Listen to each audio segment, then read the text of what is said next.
வைக்கும்போது 1/2 inch 3/4 இன்ச்சுன்னு cross இறக்கிட்டு இருப்பீங்க. அப்படி இல்லாம எப்படி நம்ம ஃபார்முலா படி இறக்கலாம், எப்படி கிராஸ் எடுக்கலாம் அப்படிங்கிறத ஸ்டெப் பை ஸ்டெப்பா இந்த வீடியோல சொல்றேங்க. இது லாங் வீடியோவா வரும். நீங்க இதை தெளிவா பார்த்துட்டீங்க அப்படின்னா இந்த மாதிரி கிராஸ் வைக்கும்போது உங்களுக்கு ரொம்ப நல்லா இருக்கும் பிளவுஸ். இப்போ நம்மளோட ஷோல்டர் லைன் இதுதாங்க. இந்த ஷோல்டர் லைன்ல இருந்து கீழே எவ்வளோ ஹைட் இறக்கணும் அப்படிங்கிறதுக்கு ஃபார்முலா இருக்குது. ஃபார்முலா என்ன அப்படின்னு பார்த்தீங்கன்னா, உங்களோட ஷோல்டர் இப்போ 15 அப்படின்னா 15 டிவைடட் 12 உங்களுக்கு கிடைக்கிற ஆன்சர் என்ன 1.25 கிடைக்கும். இதே வந்து 16 இருந்தா என்ன 17 இருந்தா என்ன பண்றது அப்படின்னா அது கூட டிவைட் பண்றீங்க. அதோட வந்து நம்ம கிராஸ் வந்து மாறும். இப்போ 16 இன்ச் 17 இன்ச்சுனா அது கூட டிவைடட் 12 பண்ணிக்கோங்க. அந்த மாதிரி பண்ணி இந்த லைனை இறக்கிறீங்க. இப்போ நம்ம வந்து இது வந்து என்ன பண்ணியிருக்கிறோம் 1.25 இன்ச்ல இதை வந்து நம்ம இறக்கியிருக்கிறோம். 1.25 இன்ச்ல இதை இறக்கிட்டோம்.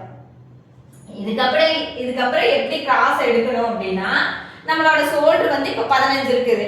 அந்த 15 எப்படி நம்ம வைப்போம்? இப்போ வந்து நம்ம ஃபுல் ஷோல்டர் அப்படியே தான் வைக்கணும். 15 டிவைடட் 2 அப்படின்னா இப்போ ஷோல்டர் எப்படி வைப்பீங்க? 15 டிவைடட் 2 என்ன வரும் 7.5 வரும். அது கூட தையலுக்கு ஒரு 1/2 இன்ச் சேர்த்திக்கோங்க. அப்போ 8 இன்ச். அப்போ நீங்கள் இங்கே 8 இன்ச் வைக்கணும். 8 இன்ச் வச்சிருவீங்க.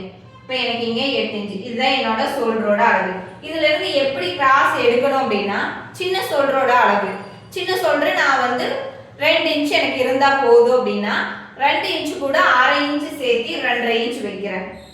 2.5 இன்ச் எதுக்கு நீங்க 1/2 இன்ச் சேர்த்துறீங்க அப்படின்னு கேட்பீங்க. இங்கேயே தையலுக்கு வெட்டீங்க, இங்க எதுக்கு 1/2 இன்ச் சேர்த்துறீங்க அப்படின்னு. அதாவது இதுதான் நம்மளோட ஃபுல் ஷோல்டர்.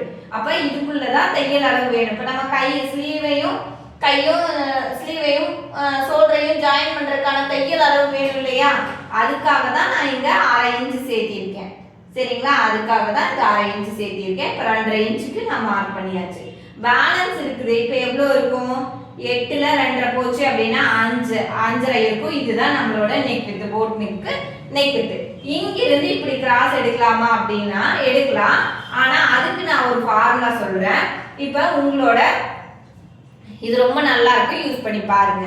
உங்களோட அப்பர் செஸ்ட் என்னவோ, அதாவது டீப் நெக் போகும்போது நீங்க ஒரு ஃபார்முலா நெக்குக்கு வைப்பீங்களா, நெக் வித்துக்கு, அந்த ஃபார்முலா தாங்க. இப்போ அப்பர் செஸ்ட் வந்து 36 இருக்கு அப்படின்னு வைங்க. இப்போ 36 டிவைடட் 12 ஆன்சர் என்ன கிடைக்கும் 3.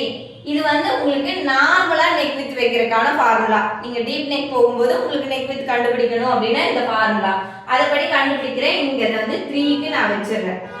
இப்போ இங்கிருந்து நம்ம வந்து கிராஸ் எடுத்துக்கலாம். இங்கிருந்து நம்ம வந்து எப்படி ஷோல்டர் கிராஸ் எடுக்கிறோம் அப்படின்னா இந்த மாதிரி இந்த கார்னர்ல இருந்து இந்த கார்னருக்கு கிராஸ் எடுத்துட்டோம்.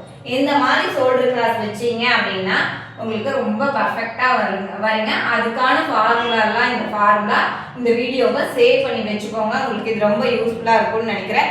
எந்த மாதிரி டிப்ஸ் அண்ட் ட்ரிக்ஸ் தெரிஞ்சுக்கணும் அப்படின்னா என்னோட கிளாஸ் அட்டன் பண்ணுங்க, இல்லைன்னா நம்மளோட சேனலை சப்ஸ்கிரைப் பண்ணி வச்சுக்கோங்க. இந்த மாதிரி வீடியோஸ் பார்க்கும்போது உங்களுக்கு இது ரொம்ப யூஸ்ஃபுல்லா இருக்கும். இந்த மெத்தடை யூஸ் பண்ணி பாருங்க. இன்னும் உங்களுக்கு என்ன வேணும் அப்படிங்கிறத கமெண்ட்ல சொல்லுங்க. தேங்க்யூ.